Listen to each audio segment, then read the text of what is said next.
এই মুহূর্তের পাওয়া আবহাওয়ার বড় খবর, নিম্নচাপের জেরে ফের নতুন করে কলকাতা সহ দক্ষিণবঙ্গের 10 জেলা এবং বাংলাদেশের 12 জেলায় ভারী থেকে অতি ভারী বৃষ্টির সতর্কতা জারি করল আবহাওয়া দফতর। আবহাওয়ার উন্নতি কবে জানালো হাওয়া অফিস। তো নিম্নচাপের জেরে আবারও নতুন করে কবে কখন থেকে কলকাতা সহ দক্ষিণবঙ্গের কোন 10টি জেলা এবং বাংলাদেশের কোন 12টি জেলায় ভারী থেকে অতি ভারী বৃষ্টির সতর্কতা জারি করেছে আবহাওয়া দফতর এবং কবে থেকে হবে আবহাওয়ার উন্নতি, কি বলছে হাওয়া অফিসের পূর্বাভাস, বিস্তারিত জানিয়ে দেব ভিডিওতে, সঙ্গে থাকুন। আর আবহাওয়ার প্রতিদিনের আপডেট পেতে আমাদের ইউটিউব চ্যানেলটি সাবস্ক্রাইব করে আমাদের সঙ্গে থাকুন।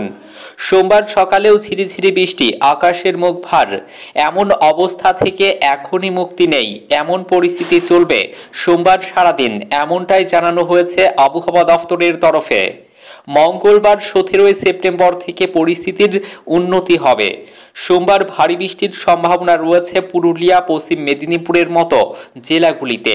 বাঁকুড়া সহ বাকি জেলাগুলিতে হালকা মাঝারি বৃষ্টির সম্ভাবনা রয়েছে, তবে বৃষ্টির পরিমাণ অনেকটাই কমে যাবে সোমবার থেকে। বজ্রবিদ্যুৎ সহ বিক্ষিপ্তভাবে 2-1 পশলা বৃষ্টির সম্ভাবনা রয়েছে আগামী শনিবার পর্যন্ত। এখন প্রশ্ন, নিম্নচাপের অবস্থান কোথায়? আবহাওয়া দফতরের তরফে বলা হয়েছে, গাঙ্গেয় পশ্চিমবঙ্গের উপরে তৈরি হওয়া গভীর নিম্নচাপটি গত 6 ঘন্টায় 8 কিলোমিটার প্রতি ঘন্টা বেগে ধীরে ধীরে পশ্চিম উত্তর পশ্চিম দিকে সরে গিয়েছে। বর্তমানে সেটি পশ্চিমবঙ্গ ও ঝাড়খণ্ডের উপরে অবস্থান করেছে। সকালে সেটি ছিল পুরুলিয়া থেকে 40 কিলোমিটার দক্ষিণ পূর্বে, বাঁকুড়া থেকে 50 কিলোমিটার দক্ষিণ পূর্বে, জামশেদপুর থেকে 60 কিলোমিটার পূর্ব উত্তর পূর্বে। এটি আরও উত্তর পশ্চিম দিকে অগ্রসর হতে পারে। পরবর্তী 12 ঘন্টার মধ্যে নিম্নচাপটি দুর্বল হয়ে যেতে পারে। এরপর সেটি ঝাড়খণ্ড ও উত্তর ছত্তিশগড়ের উপর দিয়ে উত্তর পশ্চিম দিকে অগ্রসর হবে। টানা বৃষ্টির জেরে জারি করা হয়েছে কমলা সতর্কতা। বজ্রবিদ্যুৎ সহ বৃষ্টির পূর্বাভাস দেওয়া হয়েছে কলকাতা, হাওড়া, হুগলি, উত্তর 24 পরগনা, দক্ষিণ 24 পরগনা ও নদিয়া জেলাতে। নিম্নচাপ সরছে ঝাড়খণ্ডে। সোমবারের পর শক্তি হারিয়ে অতি গভীর নিম্নচাপ থেকে গভীর নিম্নচাপে পরিণত হবে সেটি। ঝাড়খণ্ড ও লাগোয়া পশ্চিমের কিছু জেলার উপরে অবস্থান করেছে এই নিম্নচাপ, এমনটাই জানিয়েছে আবহাওয়া দফতর। সোমবার ও মঙ্গলবার কিছুটা কমবে বৃষ্টির পরিমাণ। ঝাড়গ্রাম ও পুরুলিয়াতে ভারী বৃষ্টির সম্ভাবনা রয়েছে সোমবার ও মঙ্গলবার। কলকাতা সহ দক্ষিণবঙ্গের বাকি জেলাগুলিতেও মেঘলা আকাশ এবং হালকা থেকে মাঝারি 2-1 পশলা বৃষ্টির সম্ভাবনা রয়েছে। মঙ্গলবার 17 সেপ্টেম্বর থেকে আবহাওয়ার কিছুটা উন্নতি হতে পারে দক্ষিণবঙ্গের জেলাগুলিতে। উত্তরবঙ্গে সোমবার পার্বত্য এলাকায় বজ্রবিদ্যুৎ সহ হালকা থেকে মাঝারি 2-1 পশলা বৃষ্টির সম্ভাবনা রয়েছে। বাকি জেলাগুলিতে আবহাওয়ার উন্নতি হবে, বৃষ্টির সম্ভাবনা কমবে। দমকা ঝোড়ো বাতাস বইবে সমুদ্রে। মৎস্যজীবীদের সোমবারেও সমুদ্রে যেতে নিষেধাজ্ঞা জারি করা হয়েছে। বজ্রবিদ্যুৎ সহ নিবিড়ে বৃষ্টির সতর্কতা দক্ষিণবঙ্গের 3 জেলায়।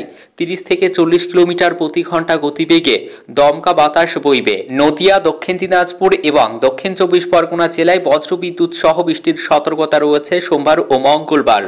বজ্রবিদ্যুৎ সহ হালকা থেকে মাঝারি বৃষ্টির সম্ভাবনা রয়েছে। কলকাতায় সোমবার মূলত মেঘলা আকাশ, বেলার দিকে বৃষ্টি কমবে। 2-1 পশলা হালকা থেকে মাঝারি বৃষ্টি হতে পারে সকাল থেকে দুপুরের মধ্যে। মেঘলা আকাশ ও বৃষ্টির কারণে তাপমাত্রা অনেকটাই ইতিমধ্যেই কমেছে। মঙ্গলবার থেকে আবহাওয়ার উন্নতি হবে কলকাতা সহ দক্ষিণবঙ্গের জেলাগুলিতে। শুক্রবার পর্যন্ত বৃষ্টির সম্ভাবনা কমবে দক্ষিণবঙ্গে।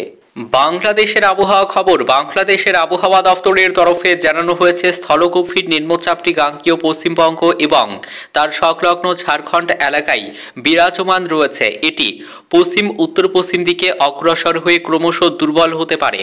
মৌসুমী বায়ুর অক্ষের বর্ধিতাংশ পাঞ্জাব, হরিয়ানা, উত্তরপ্রদেশ স্থলগভীর নিম্নচাপের কেন্দ্রীয় স্থল ও বাংলাদেশের মধ্য অঞ্চল হয়ে অসম পর্যন্ত বিস্তৃত রয়েছে।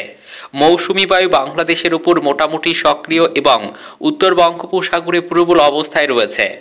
বৃষ্টির পূর্বাভাসে জানানো হয়েছে, 16 সেপ্টেম্বর সোমবার বাংলাদেশের রাজশাহী ও খুলনা বিভাগের অধিকাংশ জায়গা, রংপুর বিভাগের অনেক জায়গা এবং ময়মনসিংহ, ঢাকা, বরিশাল, সিলেট ও চট্টগ্রাম বিভাগের কিছু কিছু জায়গায় অস্থায়ীভাবে দমকা হাওয়া সহ হালকা থেকে মাঝারি ধরনের বৃষ্টি, বজ্র সহ বৃষ্টি হতে পারে। সেই সাথে রংপুর, রাজশাহী ও খুলনা বিভাগের কোথাও কোথাও মাঝারি ধরনের ভারী থেকে ভারী বর্ষণ হতে পারে। 17 সেপ্টেম্বর মঙ্গলবার বাংলাদেশের চট্টগ্রাম ও সিলেট বিভাগের কিছু কিছু জায়গা এবং রংপুর, রাজশাহী, ময়মনসিংহ, ঢাকা, খুলনা ও বরিশাল বিভাগের দু এক জায়গায় অস্থায়ীভাবে দমকা হাওয়া সহ হালকা থেকে মাঝারি ধরনের বৃষ্টি, বজ্রসহ বৃষ্টি হতে পারে। সেই সাথে দেশের কোথাও কোথাও মাঝারি ধরনের ভারী বর্ষণ হতে পারে। 18 সেপ্টেম্বর বুধবার বাংলাদেশের ময়মনসিংহ, ঢাকা, খুলনা, বরিশাল, চট্টগ্রাম ও সিলেট বিভাগের কিছু কিছু জায়গা এবং রংপুর ও রাজশাহী বিভাগের দু এক জায়গায় অস্থায়ীভাবে দমকা হাওয়া সহ হালকা থেকে মাঝারি ধরনের বৃষ্টি, বজ্রসহ বৃষ্টি হতে পারে। সেই সাথে দেশের কোথাও কোথাও মাঝারি ধরনের ভারী বর্ষণ হতে পারে। সারা দেশে দিন এবং রাতের তাপমাত্রা প্রায় অপরিবর্তিত থাকতে পারে। এই সময়ের শেষের দিকে বৃষ্টিপাতের প্রবণতা বৃদ্ধি পেতে পারে।